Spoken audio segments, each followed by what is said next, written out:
여러분 반갑습니다. 오늘은 열왕기상 17장 1절과 14절 말씀 읽겠습니다. 길르앗에 우구하는 자 중에 디셉 사람 엘리야가 아합에게 말하되 내가 숨기는 이스라엘의 하나님 여호와께서 살아계심을 두고 맹세하노니 내 말이 없으면 수년 동안 비도 이슬도 있지 아니하리라 하니라. 아멘. 14절입니다. 이스라엘 하나님 여호와의 말씀이 나 여호와가 비를 지면에 내리는 날까지 그 통의 가루가 떨어지지 아니하고 그 병의 기름이 없어지지 아니하리라 하셨느니라. 아멘. 다윗의 아들 솔로몬이 왕이 되었습니다. 그리고 또 솔로몬이 죽고 난 다음에 그의 아들 르호보암 시대에 하나님의 말씀에 따라 정치를 잘 펼쳐야 되는데 그렇지 못하여서 여로보암이라는 사람이 반역을 일으키고 나라는 남과 북으로 나뉘어집니다. 남쪽 유다 지파를 중심으로 해서 북쪽은 또 여로보암을 중심으로 해서 10지파가 떨어져 나가게 되었습니다. 그래서 남북한 우리나라처럼 분열왕국 시대가 시작되었습니다. 그래서 북왕국에는 수시로 쿠데타가 일어나고 정권 교체가 일어납니다. 그러나 남유다는 다윗의 후손들이 왕조를 계속 유지하고 있었습니다. 특별히 북이스라엘 가운데 가장 악한 왕은 아합이었습니다. 그의 아내의 이름은 이세벨. 아합이 왜 악했습니까? 우상을 숭배했습니다. 그 곁에는 엘리야와 엘리사 같은 위대한 선지자 하나님의 종들이 있었으나 그분들의 말씀을 듣지 않고 여전히 악을 행해서 그의 말로는 비참하게 됩니다. 그의 아내가 누구라고요? 시돈, 오늘날로 말하면 이방 지역의 시돈의 공주와 결혼해서 그 바알 우상을 숭배는 그 여인을 부인으로 맞이했습니다. 여러분이 잘 아시다시피 왕궁 곁에 있는 나봇이라는 사람의 포도원을 왕권으로 억지로 강도가 강탈하듯이 칼만 안 들었지 그 나봇의 포도원을 빼앗는 악한 일도 서슴지 않았죠. 그 아합 시대에 우리가 기억하는 사건이 무엇입니까? 갈멜산이 마치 우리나라 포항처럼 이스라엘 지도에 보면 그 왼쪽에 지중해에 볼록 솟아온 지점이 있습니다. 그 산에 올랐으면 이스라엘 전역이 보입니다. 지중해가 보입니다. 거기서 영적인 전쟁을 벌이죠. 바알과 아세라 선지자들과 엘리야가 영적인 전쟁을 벌여서 이기는 그런 역사가 또 아합 시대에 일어납니다. 그때 무슨 일이 일어납니까? 하나님께서 엘리야를 통하여 예언하시기를 수년 동안 가뭄이 오고 기근이 올 것이다. 하나님께서 그렇게 예언을 했습니다. 그 예언대로 아합 시대에 수년 동안 가뭄이 찾아오고 기근이 찾아와서 전전긍긍하는 시대가 수년 동안 계속되었습니다. 하나님께서 말씀하십니다. 내 말이 없으면 이 가뭄과 기근은 계속될 것이다. 하나님이 스탑할 때까지 가뭄은 계속될 것이다. 라고 말합니다. 여러분 지금은 어떻습니까? 전 세계가 지금 코로나로 인해서 어려움을 겪고 있습니다만 그것뿐만 아닙니다.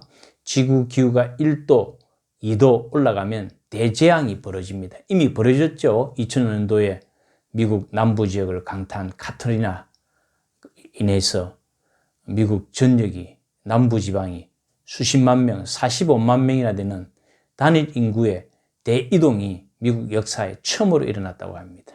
수많은 사람이 1200명이나 되는 사람이 죽거나 실종되기도 했습니다. 호주 남부에서는 산불이 빈번하게 일어나고 여러 가지 어려움들이 들이닥치고 있습니다. 이것은 우연이라고 할 수 없습니다.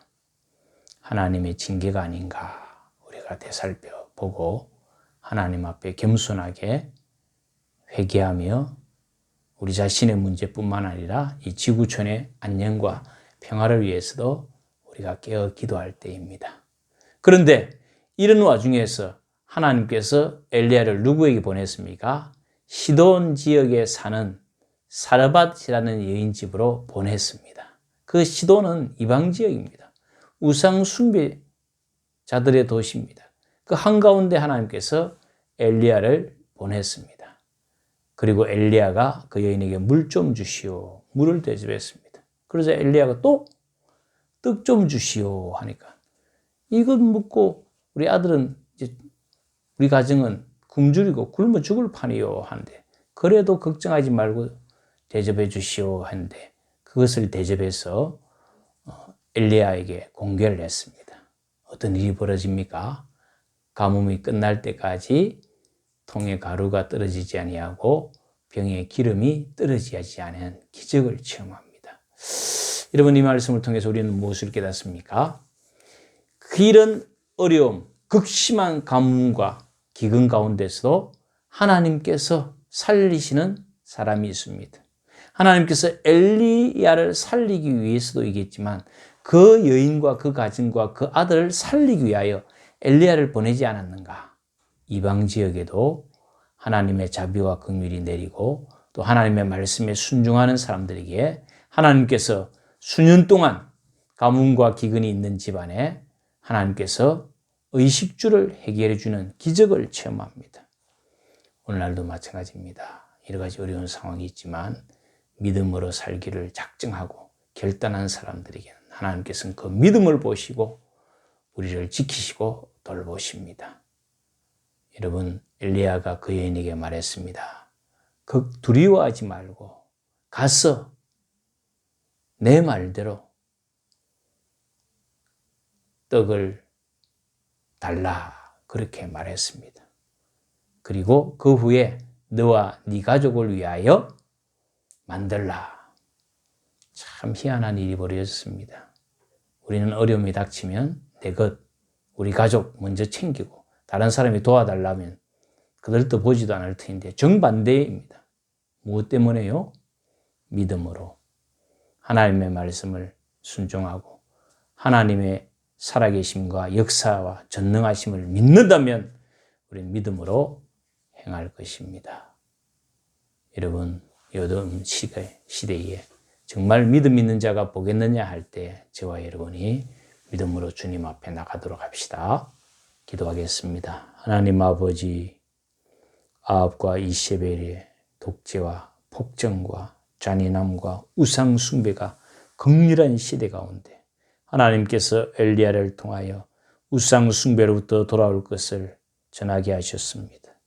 시돈의 사르밧 여인이 하나님의 말씀에 순복함으로 가뭄이 끝날 때까지 하나님께서 그 가정을 지켜주신 것 성경을 통하여 다시 한번 확인합니다. 하나님 우리에게 믿음 주시고 하나님이 기뻐하시는 믿음으로 되어진 이 세상 오직 믿음 있는 자냐 찾아보겠다고 하신 주님의 그 말씀에 부응하는 순종하는 온 성도들 되게 하옵소서. 주님 말씀에 주님의 부르심에 순종하는 저희들 되게 해주시고 하나님의 한량없는 은혜가 넘쳐나는 가정 되게 하옵소서. 사랑하는 성도들을 주님 지켜주시고 안보해 주시고 삶의 최우선순위가 이 시돈의 사르밧 여인처럼 주님이 되게 하여 주옵소서. 주 예수 그리스도 이름으로 기도하옵나이다. 아멘. 한 주간도 주님으로 인하여 지내고 승리하기를 축원합니다. 샬롬.